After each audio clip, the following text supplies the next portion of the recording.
Hey, what's going on guys? Arekkz here, and today I want to talk about the next generation of consoles. With every passing day, we get a little bit closer to the next generation, of course, but if rumours are to be believed, then 2020 might be the first time we get our hands on a brand new system. But before that, of course, we are now just over a month away from E3, 49 days at the time of recording this video. By the time you guys watch it, probably 48.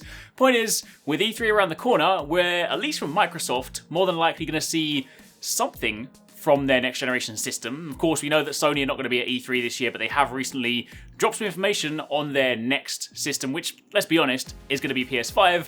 And there are also some rumors floating around about Nintendo's upgrade to the Switch, which admittedly isn't next generation, it's just a current gen upgrade. But basically, I want to talk about all that in today's video because with E3 around the corner, for those of you that might have missed some of the information, I want to round up everything we currently have on the next generation systems. Microsoft's, Sony's, and Nintendo's. So if you do enjoy this, then a like would be super appreciated. Comment down below, let me know which ones you are most excited for, let me know what you want to see in the next generation systems, anything like that. And of course, if you have an Insta giveaway for a chance to win a Super Smash Bros. Nintendo Switch, then click that link in the description box down below.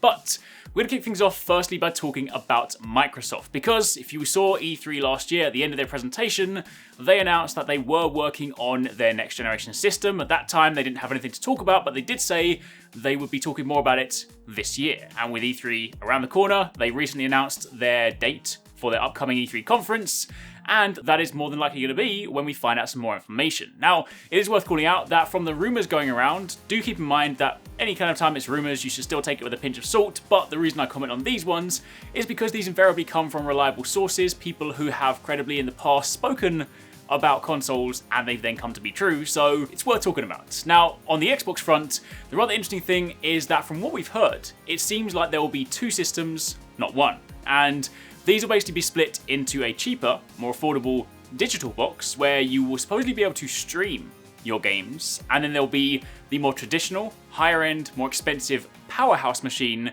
with physical media, everything you would expect from a traditional console, and that will of course serve the higher end of the market, the kind of quote-unquote hardcore audience. Now, to speak about the cheaper model, firstly, that isn't actually that far-fetched of an idea, given that recently Microsoft did actually just announce an Xbox One S digital, a purely digital version of the current Xbox One S model. It comes out in May 7th, and that is going to be your download machine. And they've also been doing a lot of work recently with cloud gaming, online services, so it's not actually too far-fetched to think that there could well be a cheaper, more affordable model that works around this, cloud-based gaming system, especially given that Google recently announced Stadia. They're of course making a big push for cloud-based gaming too, so that is supposedly one of the models we may all see. But the flip side is the more powerful one. This is codenamed Anaconda, according to reports, and this one is supposed to be more powerful than the PS5. And previously that meant nothing because we had zero context, but as of the most recent blog post that went out, we have had a few bits of information around the hardware and the kind of, specs behind the PS5, which we'll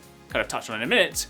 So that does now give you a little bit of context as to what they'd be aiming for. Now, obviously, there's always this battle every time, like who's got the most powerful system, but if reports are to be believed, then this could be the most powerful console on the market. And that's kind of what Microsoft have always been pushing. Even when they pushed the Xbox One X, they pushed it as the most powerful console. So, it wouldn't surprise me if that's their goal this time around. But something else worth talking about and kind of commenting on outside of the rumor mill is the value that Microsoft could potentially bring to the next generation from a launch point of view. When you think about your typical launch framework, the console comes out, you buy your console, you pick up like a couple of launch games, and then, you play them for a bit, and then you wait for the next releases. Now, Microsoft in recent months have been making a huge push for Game Pass. It's, obviously their service, you pay for it, and then you have all their games completely free on Game Pass. Now, when you think about that from a launch value proposition, if they launch their next console and they're like, hey, this console comes with like 3 months of free Game Pass or like a year of free Game Pass, or anything like that, and you then have all the launch titles in one go, that's going to be a pretty insane deal. When you think about it, you're no longer going to be like, oh, which console should I buy and which game do I get? You'll be like, I'm just going to get this and have all the games at once. So that could be pretty sweet, at least from like a launch point of view. It does, of course, heavily depend on what is available at launch. I mean, if all those launch titles were rubbish, no one's really going to care. But if they were some stellar titles, then that could be pretty sweet. But yeah, that's kind of it on the Xbox front. So from what we know, two systems supposedly, one of them cheaper, more affordable, cloud-based, with the idea behind streaming games and whatnot, or potentially maybe downloading games. That may well change depending on how reliable the service is, and then the traditional, powerful Megaton, supposedly more powerful than the PS5 console as well. So with that being said, turning our attention to Sony, speaking about their stuff, I did of course cover this in a recent video, so I will kind of skim back over this, but very briefly, Mark Cerny recently did an interview with Wired and he spoke about some of the hardware behind the next generation PlayStation. They're not naming it right now, it's obviously going to be the PS5, but they're not naming it right now. But from what we know, as a very quick recap, it of course has a CPU that's based on AMD's 3rd generation Ryzen line with 8 cores on the new 7nm Zen 2 microarchitecture. It also has a GPU that is a custom variant of Radeon's Navi family that will support ray tracing, and I mentioned in the previous video that ray tracing isn't in this context just going to be used for, more natural lighting and realistic, movement for lighting. It can also be used from an AI point of view. You can also use the logic behind ray tracing to create more realistic AI, the way they can kind of perceive sounds, the way they can react to things. So that's pretty cool, the applications behind that. They also said that the system will come with an SSD as opposed to an HDD, because of course that will allow for faster read times, it'll allow for plenty more things like that. And of course, when it comes to the context of bigger games, it also means they can read that much faster, so you can get a lot more kind of feedback when it comes to fast movement, things like that. The example they gave was the Spider-Man one. You can zip through the city much faster because of course the game can render and load at a much faster pace. The article also went on to say that supposedly the PlayStation will allow for 8K resolution. Now, let's be honest, it's taken a little while for people to actually upgrade to 4K, so I don't really think kind of marketing 8K is really a big thing right now. But having said that, future-proofing and whatnot, there will probably come a time where, fast forward a few years where 8K is actually a big thing, so to be able to at least kind of say that we can do 8K isn't necessarily a bad thing. They also said that it will be backwards compatible and that it will still support physical media. Obviously downloading is still going to be a thing, I mean that's not going to go away, but they will not be selling the system without a disk drive. So obviously now that you know those specs and now you know kind of a little bit about the hardware, the fact that Microsoft previously said that it is supposedly more powerful than the PS5, then that's basically what they have to beat. And then finally onto the Nintendo front, as mentioned, this isn't technically speaking next generation, this is just kind of current gen upgrades. It's kind of the mid-tier, mid-generation upgrade that basically all console manufacturers do. You revise your console, you revise your hardware, you release like a slim version, a light version, whatever you want to call it.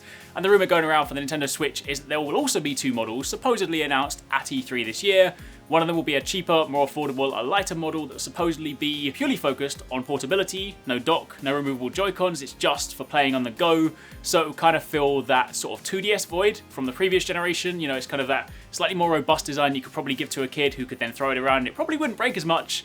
And then it would of course also be more affordable in the process. And then on the flip side, there's supposed to be a higher end machine that's kind of, again, marketed towards the hardcore audience. No specs on that just yet, but if you had to kind of think about the most logical things, it would be like a better screen, potentially 1080 in handheld mode, maybe a better battery life, maybe a wider screen would be kind of cool. But don't forget that if you are constrained by the Joy-Cons, the typical like mounting method, there's probably only so much they can change, because if they re-released all the Joy-Cons and made you buy a whole new suite of controllers, there's going to be outrage, and I will also be pretty annoyed because I've been collecting every single Joy-Con that there has been so far, bar the Pokemon ones because I still don't have them. Anyway, point is, there's probably constraints within how much it can change physically, but under the hood, of course, it'd be nice if, you could definitely get like 1080 handheld, that would be cool. Brighter screen, bigger screen, maybe less border, and again, increased battery life. But that is supposedly what we have in store, and given they have a pretty big showing at E3, I know Nintendo don't do press conferences anymore, but they have their Treehouse stuff. This year we've got Zelda, we've got Pokemon, we've got a lot of the other games they announced this year. There's quite a lot of cool stuff to look forward to, so it should be a good E3. It'll be different, it'll be weird, because not having Sony there is going to be quite a strange thing, but regardless, lots of stuff to look forward to. So if you guys have missed any of the console news, then that's basically a big roundup of everything we currently have on Microsoft's next system, Sony's next system, and Nintendo's mid-generation upgrade. So hopefully you enjoyed it. Thanks for watching, and let me know in the comments down below what you guys think. Thanks very much for watching, guys. I hope you enjoyed the video. If you want to check out some more awesome stuff from us here at Arekkz Gaming, then you should definitely try to catch TwoSixNine and Paradise Central streaming 6 days a week. You can find a link to the multi-stream in the description box down below. They play a wide range of games, and what's more, we also have the Endgame store. By watching their streams, you earn currency, and you can redeem that currency on the Endgame store for really cool prizes. Those can range from things like games, comics, and figures, all the way up to controllers, capture cards, and even consoles. So definitely drop by and become part of the community. Of course, if you enjoyed this video, then make sure you're subscribed and be sure to click on that little bell icon to turn on notifications so you don't miss our next upload. You can watch more videos by clicking on the options here, but once again, thanks very much for watching, take it easy, catch you next time, peace out.